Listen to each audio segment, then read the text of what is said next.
平時清早每一天，媽給我預備校服與零食，看見爸爸這疲累的手，仍舊去工作，也沒休息。兒時曾不懂去珍惜，只會任性忘掉這努力。如今終於反省，知道全為這寶貝鋪出了路徑。年月慢慢過，白髮偷偷多，強健氣力已沒有，被歲月竭力耗盡消磨。並未話辛苦，仍為我守護。挫折以後總有你，沉默裏輕拍我安撫。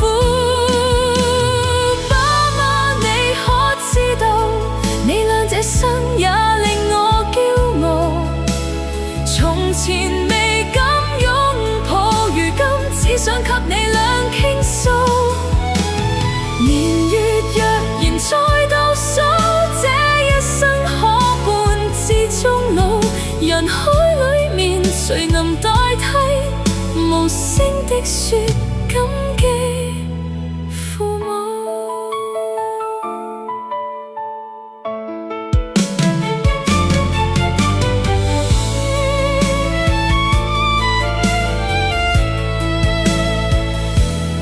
從何時聽燈永未關，給我預備食物與寧靜。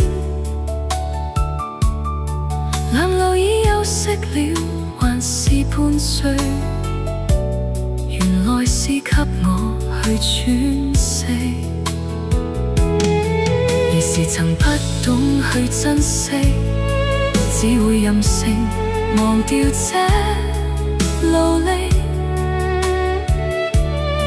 如今終於反省，知道全為這寶貝鋪出了路徑。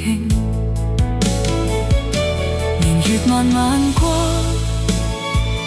白髮偷偷多，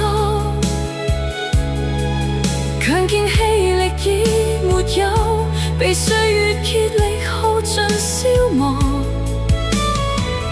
並未話辛苦，